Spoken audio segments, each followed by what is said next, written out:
నమస్కారం వార్తలకు స్వాగతం. ముందుగా ముఖ్యాంశాలు.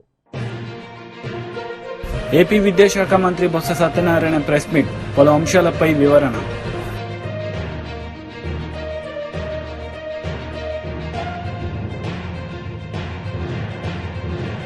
టీడీపీ జాతీయ అధికార ప్రతినిధి కొమ్మారెడ్డి పట్టాభిరామ్ మీడియా సమావేశం, సీఎం జగన్ పై ఫైర్.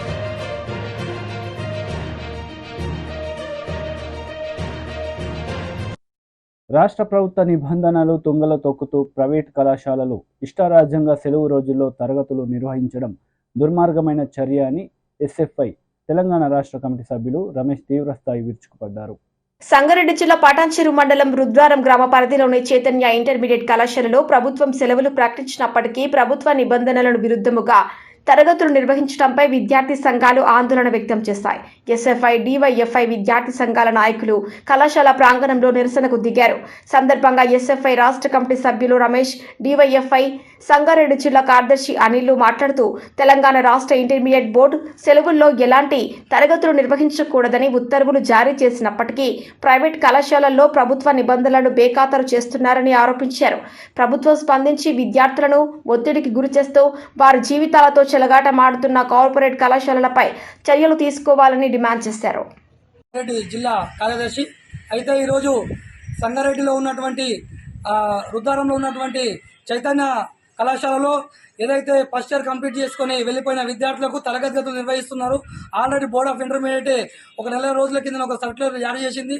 సమ్మర్ హాలిడేస్లో ఏ కళాశాల యాజమాన్యం కూడా తరగతి గదులు నిర్వహించొద్దని చెప్పి ఒక విధంగా ప్రభుత్వమే సర్క్యులర్ జారీ చేస్తే, కానీ ఇదేమి పట్టినట్టుగా తమ ఇష్టానుసారంగా కావాలని చెప్పి ఫీజు వసూలు చేసుకోవడం కోసం పేరుతో ఈరోజు విద్యార్థులను తల్లిదండ్రులు మానసికంగా ఒత్తిడి చేయడం కోసం ఈరోజు ఈ యాజమాన్యం ప్రయత్నం చేస్తుంది. ఆల్రెడీ ఇప్పటికే మేము జిల్లా అధికారులకు ఈ కళాశాల పైన ఫిర్యాదు చేయడం జరిగింది. ఆర్ఐ ఏదైతే ఇంటర్మీడియట్ బోర్డు ఇన్స్పెక్టర్ అధికారి ఉండో ఆయన ఆంధ్రవేలో ఉన్నాడు. ఆయన వచ్చేంత వరకు విద్యార్థులకు తరగతి గదులను మూయించేంత వరకు కూడా మేము ఇక్కడ నుంచి వెళ్ళేది ప్రసక్తి లేదు. వెంటనే యజమాన్యం పైన చర్యలు తీసుకోవాలి, తరగతి గదులను నిర్వహించొద్దని చెప్పి ఈరోజు మేము డివైఎఫ్ఐ కానీ ఎస్ఎఫ్ఐ విద్యార్థి సంఘాల ఆధ్వర్యంలో ఈరోజు చైతన్య కళాశాల యజమాన్యాన్ని ఈరోజు హెచ్చరిస్తున్నాం. రమేష్ ఎస్ఎఫ్ఐ రాష్ట్ర కమిటీ సభ్యునిగా పనిచేస్తున్నాను. పటాన్చెరు పరిధిలో ఉన్నటువంటి రుద్రారం గ్రామం పాత గీతం యూనివర్సిటీలో శ్రీ చైతన్య కాలేజీ నడుస్తూ ఉంది.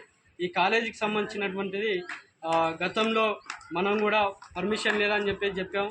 అయినప్పటికీ కూడా ఇతర బ్రాంచీలు చైతన్య నారాయణ ఈ కార్పొరేట్ విద్యా సంస్థలు కాబట్టి వాళ్ళ బ్రాంచెస్ వైజ్గా నడిపిస్తున్నటువంటి పరిస్థితుంది. అయినప్పటికీ కూడా ఈరోజు ఫస్ట్ ఇయర్ విద్యార్థులు ఎగ్జామ్ రాసిన తర్వాత ఇదే ఫస్ట్ ఇయర్ విద్యార్థులకు ఈరోజు క్లాసులు ఉన్నాయని చెప్పేసి రప్పించి ఈరోజు సెకండ్ ఇయర్కి సంబంధించినటువంటి సిలబస్ పెట్టడం అనేటువంటిది చాలా దుర్మార్గం. ఈరోజు విద్యార్థులు కనీసం నెక్స్ట్ అకాడమిక్ ఇయర్ చదవాల్సినటువంటి విద్యార్థుల మీద ఈరోజు భారం వేస్తూ ఈరోజు వాళ్ళకు మానసిక ఒత్తిడి గురయ్యే విధంగా ఈరోజు క్లాసులు నడపడం అనేటువంటిది సరైన పద్ధతి కాదు. కాబట్టి శ్రీ చైతన్య యజమాన్యం మొండి వైఖరి నశించాలని చెప్పేసి ఎస్ఎఫ్ఐగా మేము డిమాండ్ చేస్తూ ఉన్నాం. ఈరోజు ఏదైతే next academic year second year ఉన్నటువంటి విద్యార్థులు ఈరోజు 50% ఫీజు కడితేనే ఇక్కడ ఉండాలని చెప్పేసి ఏదైతే రూల్స్ ఇక్కడ వాళ్ళకి డిమాండ్ చేసి రూల్స్ ప్రకారం 50% కట్టాలని చెప్పేసి ఏదైతే ఒత్తిడి చేస్తున్నారో ఆ ఒత్తిడి ప్రకారం ఈరోజు పేరెంట్స్ 50% వరకు ఈరోజు నెక్స్ట్ అకాడమిక్ ఇయర్కి సంబంధించిన ఫీజు కూడా కట్టించుకోవడం అనేటువంటి చాలా దుర్మార్గం.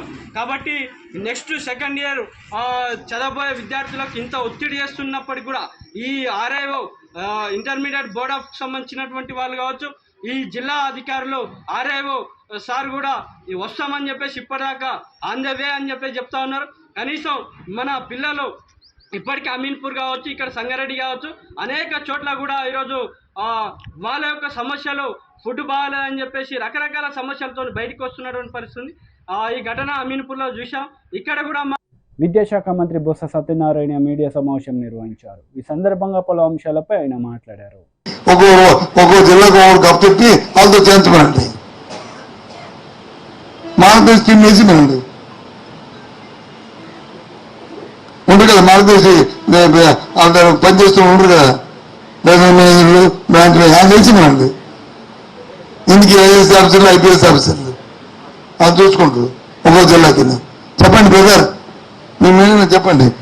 సత్యబాబు గారు ఇంత ప్రశ్న పెట్టారు, ఇలా చెప్పారు, మన భారతదేశంలో వేస్తే బ్రహ్మాండంగా పాపం చేస్తారు మీకు అది జనం నీటి చేసి కొట్టేస్తారు తప్పు చేస్తే.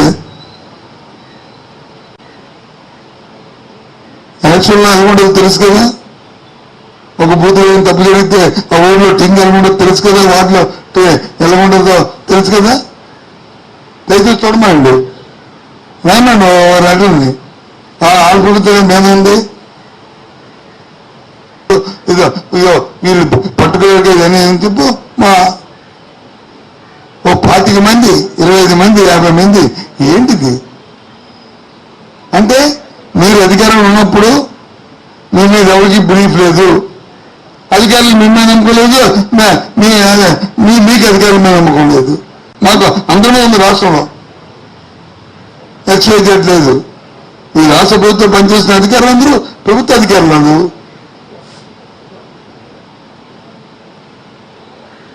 ఒక విషయాన్ని దయచేసి ఇప్పుడు గవర్నమెంట్ ఇది సందర్భమైన సమయం కాకపోయినా ఒక నిమిషం టైం తీసుకుంటాను ఎక్కువ. నేను మొదలుగా మంత్రి క్యాబినెట్లోకి మొదటి క్యాబినెట్ మీటింగ్ గౌరవ రాజశేఖర మంత్రివర్గంలో అప్పుడు వెళ్ళి కూర్చున్నా. సెక్రటరీ సిఎస్ చెప్పారు, ఒక ప్రెజెంటేషన్ ఇస్తున్నాం చూడండి మీ అందరని. ఏంటి ఆ ప్రెజెంటేషను? అప్పుడు జలకి 40 లక్షల ఎకరాలకి సముద్రంలో టీఎంసీ వాటర్ వచ్చి వృధాగా పోతుంది, దాని అంతటినూ మీరు దీనికి ఏ రకంగా దాన్ని యూటిలైజ్ చేసుకోవచ్చు, 20 లక్షల ఎకరాన్ని అలాగే పండించుకోవచ్చు అనేది ఈ జలయజ్ఞ ప్రాజెక్టులో ఆ రోజు వేశారు. అందరూ వచ్చి ఇవన్నీ రాణించేవల్ల ఈ పోలవరము మన తోటపల్లి అన్నీ ఉన్నాయి చూపెట్టారు. అది ప్రెసిడెంట్ ఏంటంటే దివాకర్ రెడ్డి గారు మంత్రి, ఆయన కూడా క్యాబినెట్, ఆయన ఒకటే క్వశ్చన్ వేస్తానండి, ఏం సార్ మీరు మొన్న కూడా చీఫ్ సెక్రటరీ కదా చంద్రబాబు నాయుడు దగ్గర, మరి మీరు ఆయనకి ఎందుకు ఈ సజెషన్ ఇవ్వలేదు? మీరు ఇచ్చి ఆ ప్రాజెక్ట్ కట్టించుంటే ఈ పార్టీకి బ్రహ్మాండం ఉండేది కదా. 180% మంది వ్యవసాయం ఆధారపడిన మన రైతులందరికీ బ్రహ్మాండంగా పంట ప్రొడక్టివిటీ పెరిగేది కదా, రైతాంగం బాగుండేది కదా అని అడిగాడు. సిఎస్ మానకంద గారు చెప్పారు, మంచి క్వశ్చన్ ఇస్తారు సార్, సబ్మిషన్ సార్ నాకు 1 మినిట్ టైం ఇవ్వండి అని ముఖ్యమంత్రిని అడిగి చెప్పాడు. సార్ ప్రజాస్వామ్యంలో ప్రతి 5 సంవత్సరాలకు ఎన్నికలు జరుగుతుంటాయి. ఈ డెమోక్రసీలో 5 సంవత్సరాలు ఎన్నికలు జరిగిన ప్రజల ఆకాంక్షతో ప్రభుత్వాలు వస్తాయి. మీరు ప్రజలకు ఎన్నో వాగ్దానాలు చేస్తారు, దాంతో పాటు మీ ఆస్పిరేషన్స్ ఉంటాయి, ఈ రకంగా చేస్తే బాగుంటుంది, ఈ రకంగా చేస్తే బాగుంటుంది. ఆ విషయాలు మాకు మీరు చెప్తారు, మొత్తం షేర్ చేసుకుంటారు. మేము వాటికి రాజ్యాంగబద్ధంగా చట్టబద్ధంగా దానికి వచ్చి ప్లాన్ తయారు చేసి మీకు ఇస్తాం. రాజ్యాంగాన్ని కానీ చట్టాన్ని కానీ డివైడ్ అవ్వకుండా ఇస్తుంది. ఏ చట్టం కూడా రాజ్యాంగ స్ఫూర్తిలో ఉండాలి, చేస్తాం తప్ప మా ఆలోచన మాకు ఉండదు. కాబట్టి ఆ రోజు ఉన్న చంద్రబాబు నాయుడు ఈ ట్యాంక్ బండ్ ఎలా బాగు చేయాలా, ఈ పక్కన ఉన్న మొడపాటికి నాకు కట్టాలని అడిగాడు, ఆయన చూపెట్టాం, బ్రహ్మాండం తయారు చేస్తాం. చూడండి బయటికి వెళ్ళి. ఇవాళ రాజశేఖర గారు వచ్చారు, మాకు అలా కాదు, మాకు వ్యవసాయం మీద మాకు ప్రత్యేక ఫోకస్, మాకు ఈ నీరు వదిలిపోతుందని మనం చదువుతున్నాం, తెలుసుకుంటున్నాము, మరి దీన్ని ఏ విధంగా రావచ్చు ఆయన అడిగాడు, దానికి యాక్షన్ తయారు ఇచ్చాం. మీ నాయకులు మీ తాలూకా నాయకత్వం వచ్చి మీ క్యాబినెట్ మీ నిర్ణయం, మేము అది ఇంప్లిమెంట్. టీడీపీ జాతీయ అధికార ప్రతినిధి కొమ్మారెడ్డి పట్టాభిరా మీడియా సమావేశం నిర్వహించారు. ఈ సందర్భంగా సీఎం జగన్ పై విరుచుకుపడ్డారు. తప్పుడు డాక్యుమెంట్లు మాత్రమే ఇరుక్కుపోతాయా జెరాక్స్ మెషిన్లలో? ఎవడి చెవిలో పూలు పెడతా ఉన్నారు సార్ మీరు? ఇవాళ అడ్డంగా దొరికిపోయి దానిని కప్పిపుచ్చుకోవడానికి ఇటువంటి హాస్యాస్పదమైనటువంటి వివరణలు ఇస్తారా? ఒక్కసారి ఆలోచించండి రాష్ట్ర ప్రజలు కూడా. సిట్ కార్యాలయంలో అంటండి వేరే ఏ కాగితాలు ఇరుక్కుపోవంట, ప్రింటర్లలో కానీ జెరాక్స్ మెషిన్లలో కానీ వేరే ఇంకా ఏ కాగితాలు ఇరుక్కుపోవంట. కేవలం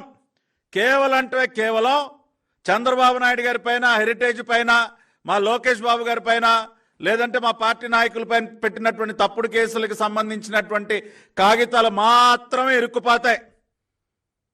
ఏమన్నా కొద్దిగా ఉండాలి మీకు కామన్ సెన్స్. ఇటువంటి రిజైండర్లు ఇస్తారా? ఇవి చూసి ప్రజలందరూ కూడా నమ్మేసి గొర్రెల్లాగా తలూపుతారనుకున్నారా మీరు?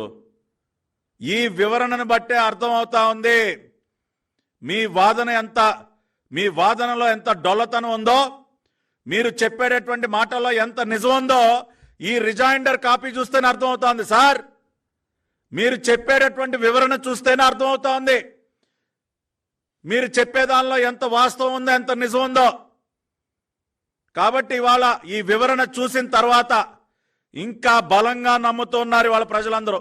మేం కూడా బల్లగుద్ది చెప్తా ఉన్నాం, ఖచ్చితంగా ఉదయం తగలబెట్టినటువంటి డాక్యుమెంట్స్ అన్నీ కూడా మీరు ఉద్దేశపూర్వకంగా మీరు సృష్టించినటువంటి తప్పుడు డాక్యుమెంట్స్, ఫేక్ డాక్యుమెంట్స్ ఏవైతే ఉన్నాయో, రేపు ప్రభుత్వం మారితే, తెలుగుదేశం పార్టీ అధికారంలోకి వచ్చిన తర్వాత మీరు సృష్టించినటువంటి ఈ ఫేక్ డాక్యుమెంట్లన్నీ బయటపడితే మీ కెరియర్స్ ఎక్కడ తగలబడిపోతాయని చెప్పి ఇవాళ ముందు జాగ్రత్తగా వాటన్నిటినీ కూడా రూపుమాపే కార్యక్రమానికి తెరలేపారు. ఇది సుస్పష్టం. దీనిపైన ఖచ్చితంగా విచారణ జరగాలి. ఎలక్షన్ కమిషన్ కూడా మేము కోరుతూ ఉన్నాం. మరికొద్దిసేపట్లో ఎలక్షన్ కమిషన్ దగ్గరికి వెళుతూ ఉన్నాం. చీఫ్ ఎలక్టరల్ ఆఫీసర్ గారిని కోరుతాం. ఇవాళ సిట్ కార్యాలయం దగ్గర జరిగినటువంటి ఫైళ్ల దహనం ఏదైతే ఉందో దానిపైన ఖచ్చితంగా విచారణ జరగాలి. అదేవిధంగా రాష్ట్రంలో ఉన్నటువంటి అన్ని ప్రభుత్వ కార్యాలయాలు, మరీ ముఖ్యంగా సెక్రటేరియట్లో ఉన్నటువంటి ఫైళ్లకు కూడా భద్రత ఏది? సెక్రటేరియట్లో ఉన్నటువంటి ఫైళ్లన్నీ భద్రంగా ఉంటాయన్న గ్యారెంటీ ఏంటి? ఇవాళ ఉదయం జరిగినటువంటి తంతు చూసిన తర్వాత ఖచ్చితంగా ఇవాళ సెక్రటేరియట్లో ఉన్నటువంటి అనేక కీలక డాక్యుమెంట్లను కూడా గత 5 సంవత్సరాల కాలంగా కొన్ని లక్షల కోట్ల రూపాయల అవినీతికి పాల్పడినటువంటి ప్రభుత్వం, లిక్కర్లో 1 లక్ష కోట్లు, ఇసుకలో 50,000 కోట్లు, మైనింగ్లో కానీ ఇట్లా ఏది తీసుకున్నా కూడా భారీగా అవినీతికి పాల్పడినటువంటి ప్రభుత్వం, దానికి సంబంధించినటువంటి ఫైళ్లు ఏవైతే ఉన్నాయో, దానికి సంబంధించినటువంటి డాక్యుమెంట్స్ ఏవైతే ఉన్నాయో వాటన్నిటినీ ఖచ్చితంగా మాయం చేసేటటువంటి పని ఇప్పటికే ప్రారంభించుంటారు. కాబట్టి ఎలక్షన్ కమిషన్ ఇవాళ ఉదయం జరిగినటువంటి సంఘటన చూసిన తర్వాత ఇమ్మీడియట్ గా సెక్రటేరియట్ వద్ద కానీ అన్ని ప్రధాన ప్రభుత్వ కార్యాలయాల వద్ద కానీ భద్రతని పెంచాలి. సెక్రటేరియట్లో ఉన్నటువంటి ఫైళ్లకి ఈ రోజున భద్రత లేదు. అక్కడ ఉన్నటువంటి కీలకమైనటువంటి డాక్యుమెంట్స్ అన్నిటినీ కూడా మాయం చేసే కార్యక్రమానికి రాష్ట్ర ప్రభుత్వం శ్రీకారం చుట్టింది. దానికి ప్రత్యక్ష ఉదాహరణే ఈ రోజున సిట్ కార్యాలయం బయట ఫైళ్లు దగ్ధం చేసినటువంటి కార్యక్రమం. కాబట్టి ఖచ్చితంగా సెక్రటేరియట్ అన్ని ప్రభుత్వ ప్రధాన కార్యాలయాల వద్ద గట్టి నిఘా ఉంచాలి, భద్రత కల్పించాలి. ఎటువంటి ఫైళ్లు మాయం అవ్వకుండా ప్రజా మేనిఫెస్టోపై కూటమి టీడీపీ ముఖ్య నేతలు మీడియా సమావేశం నిర్వహించారు. ఈ సందర్భంగా వారు మాట్లాడారు. ఈ 3 పార్టీల కలయిక ఒక కూటమిగా ఏర్పాటవటం కూడా రాష్ట్ర ప్రజలందరికీ విదితమే. ఈ కూటమి ఉద్దేశం ఒక రాక్షసుని రాష్ట్రం నుంచి తరిమి కొట్టడం కోసం, ఒక రాక్షస పరిపాలన ఈ రాష్ట్రం నుంచి తరిమి కొట్టి ఒక ప్రజా సంక్షేమ పరిపాలన, ఒక ప్రజా పరిపాలన, ఇంకా ప్రజలందరికీ అర్థమయ్యే రీతిలో ఒక రామరాజ్యాన్ని స్థాపించటం కోసం, విశ్వవిఖ్యాత నట సార్వభౌముడు స్వర్గీయ నందమూరి ఆశయాల ప్రకారం ప్రజా పరిపాలన కొనసాగించడం కోసం ఈ 3 పార్టీల కూటమి ఏర్పాటైన విషయం కూడా మీ అందరికీ విదితమే. ఇదొక ప్రజా ఆకాంక్ష, ఇది ప్రజల కోరికది. ఆ రాక్షసుని తరిమి కొట్టడం కోసం మేము కూడా ఈ మహాయజ్ఞంలో పాలుపంచుకుంటామని రాష్ట్ర ప్రజలందరూ ముందుకొస్తున్న నేపథ్యాన్ని కూడా ఇప్పుడు గమనిస్తున్నాం.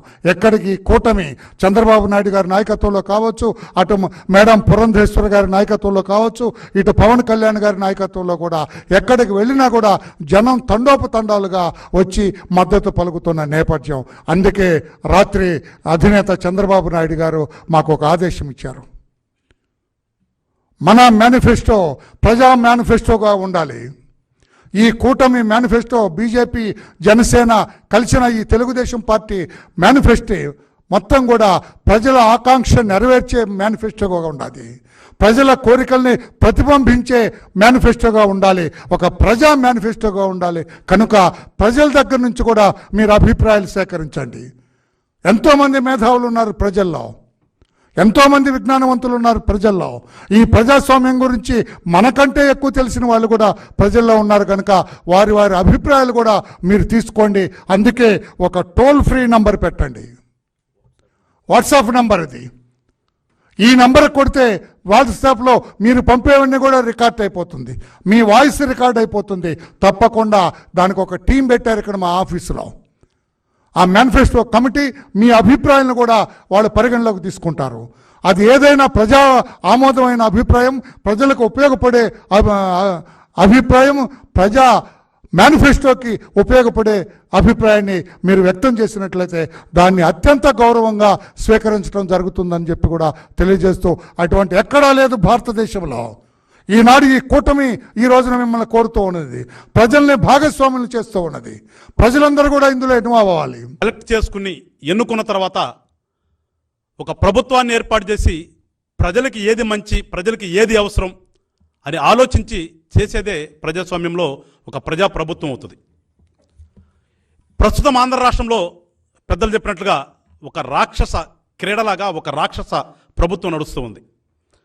కనుకనే ఈ రాష్ట్రాన్ని రక్షించుకోవాలనే ఆలోచనతో ముగ్గురు పార్టీల పెద్దలు కూడా ఒక నిర్ణయం తీసుకుని రేపు 24 ఎలక్షన్కి రాబోవడం జరుగుతుంది.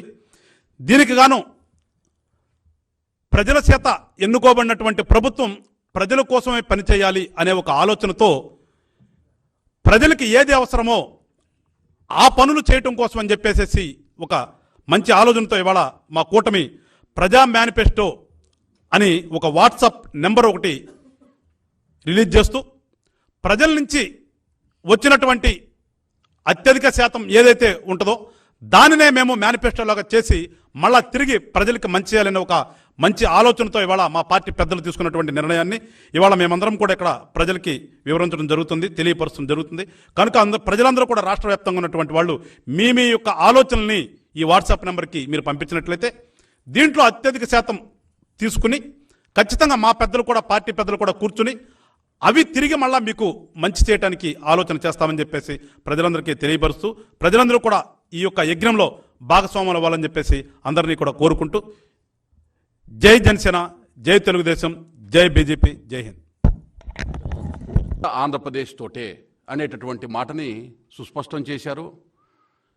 డబుల్ ఇంజిన్ సర్కార్, కేంద్రంలో మోడీ గారు, రాష్ట్రంలో నారా చంద్రబాబు నాయుడు గారు ప్రభుత్వంలోకి వచ్చి ఏదైతే అభివృద్ధికి వెనకబడిపోయి అరాచక విధ్వంసకర పాలన జరుగుతుందో, ఒక నరకాసురుడు, ఒక రావణాసురుడు, ఒక దుర్యోధనను తలపించేటటువంటి పాలన చేస్తున్నటువంటి జగన్మోహన్ రెడ్డి గారి యొక్క పాలనని చరమగీతం పాడేటటువంటి విధంగా ప్రజారంజకమైనటువంటి సంక్షేమ అభివృద్ధి జోడెద్దుల యొక్క ఫలాలతోటి ఈ రాష్ట్రాన్ని అభివృద్ధి పదంలోకి ముందుకు తీసుకెళ్లాలి అనేటటువంటి భావనని వ్యక్తపరచడం జరిగింది.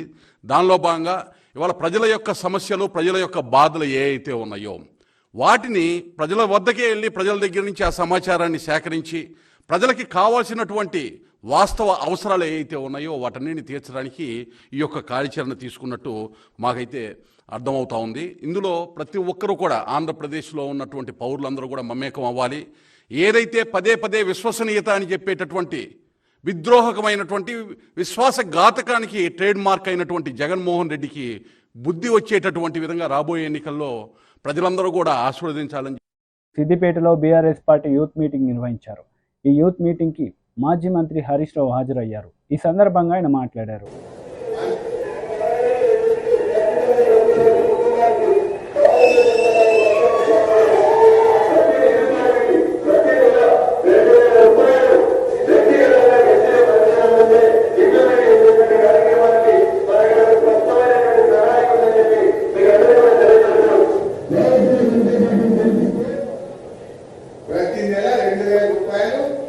వ్యక్తిగతంగా నేను నిరుద్యోగ గుర్తిస్తాను గెలిచాను. ప్రతి రైతుకు 2 రెట్లు ఒక బండి ఇస్తాను, టెక్స్టైల్ పార్క్ అన్నాడు, రైలు అన్నాడు, చాలా చెప్పి ఒక్కటన్నా చేసిందా? మరి ఇటువంటి వ్యక్తి ఎంపీగా గెలవాలా? రేపు మనకు న్యాయం చేయగలుగుతారా? అందుకే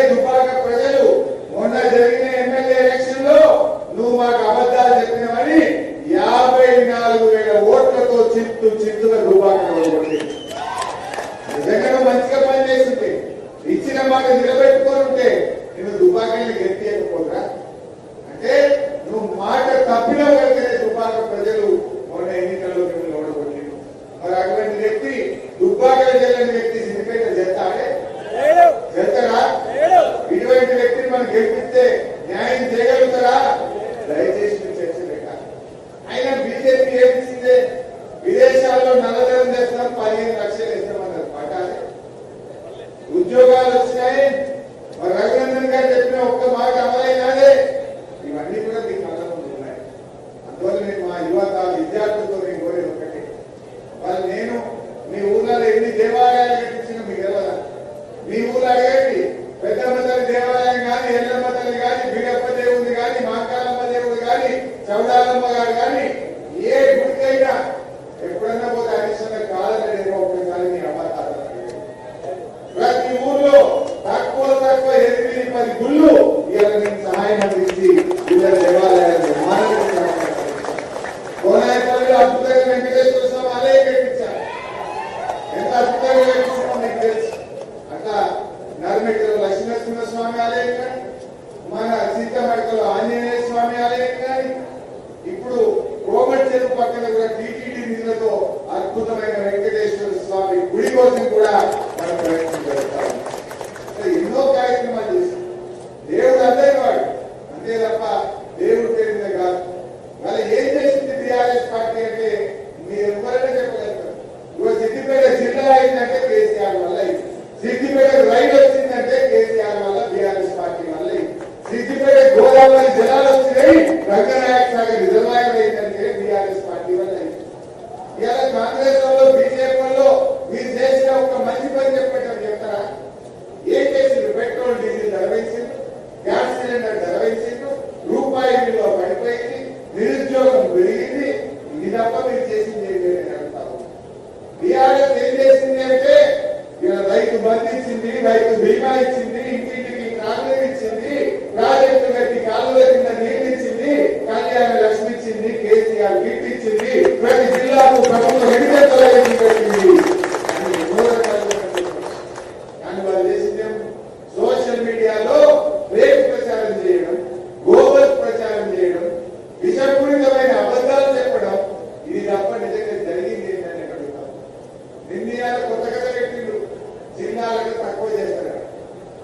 జిల్లాలు ఎక్కువైనాయి, 33 జిల్లాలు అయినాయి, వీటిని తక్కువ చేస్తాము అని స్టార్ట్ చేసాం. అంటే సిద్దిపేట జిల్లా పోవాలన్నా మళ్ళీ సంగారెడ్డికి పోదామా? మనం పోదామా? మరి జిల్లాలు రద్దు చేస్తానన్న రేవంత్ రెడ్డికి మనం బుద్ధి చెప్పాలా వద్దా? జిల్లాలు రద్దు చేస్తాను. అందువల్ల రేవంత్ రెడ్డి గారు మా సిద్దిపేట జిల్లా మొత్తం నీకు కర్రు కాల్చి వాత పెట్టి నోటికాడ బుక్కలు ఎత్తగొట్టాంటున్నావు, మా జిల్లాలు రద్దు చేస్తా అంటున్నావు. మరి మా సిద్దిపేటలో ఎందుకు ఓటేయాలని మనం అడగాలా వద్దా? ఇలా మెదక్ జిల్లా చేసిండు కేసీఆర్, సంగారెడ్డి జిల్లా చేసిండు, సిద్దిపేట జిల్లా చేసి అందరి ఆకాంక్షని నిజం చేసి పరిపాలన దగ్గరగా తెచ్చిండు. నువ్వు ఉన్నదానికి ఖరాబ్ చేసింది.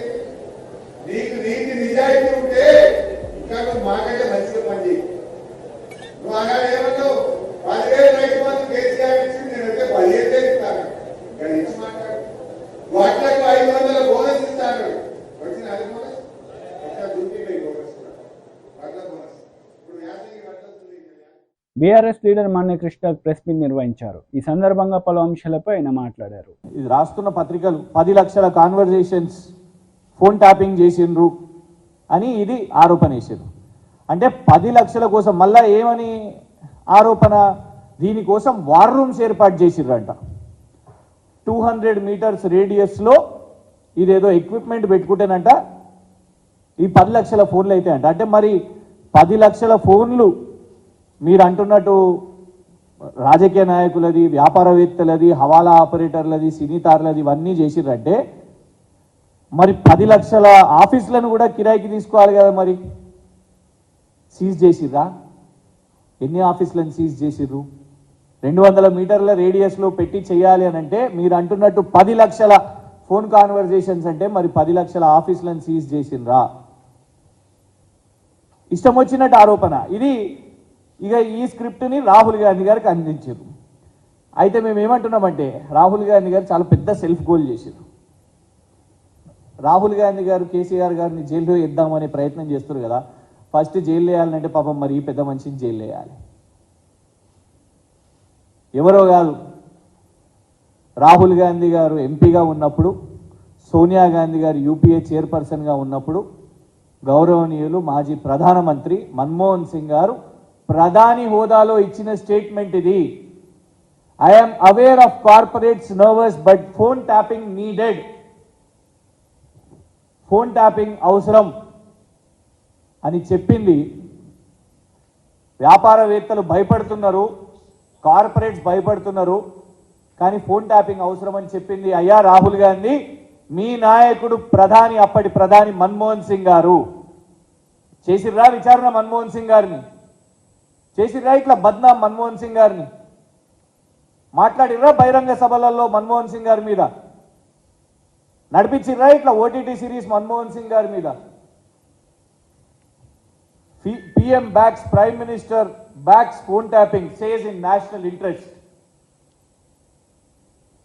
ఇది మన్మోహన్ సింగ్ గారి స్టేట్మెంట్. ఇది మేము చెప్తే రేవంత్ రెడ్డి గారు మళ్ళీ కేసులు వేస్తారు మా మీద, మా ఫోన్లు సీజ్ చేయించుడు కేసులు వేస్తారు, ఏమో పత్రికలు రాసినాయి ఆర్టికల్లు చూపిస్తారు అనేసి అంటారు కదా.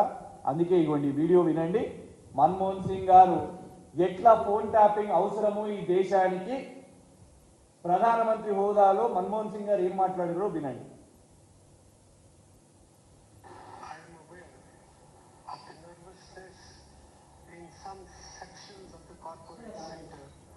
Arising out of the powers conferred upon governmental authorities to tap telephones for protecting national security and preventing taxing. While these powers are needed in the world that we live in, they have to be exercised with utmost care and under well-defined rules, procedures and mechanisms so that they are not misused. We must also look for solutions through technology to prevent access of telephone conversation to systems outside the institutional framework of government. Legal mechanisms already exist and they are in place. వార్తలు ముగించే ముందు ముఖ్యాంశాలు మరోసారి. AP విద్యాశాఖ మంత్రి Botsa Satyanarayana press meet, పలు అంశాలపై వివరణ.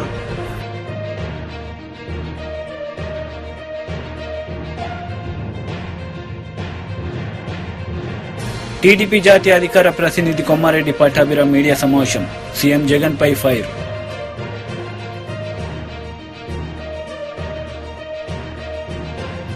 ఈ వార్తలు ఇంతటితో సమాప్తం. తిరిగి ప్రసారమయ్యే వార్తల్లో మళ్ళీ కలుద్దాం. అంతవరకు సెలవు. నమస్తే.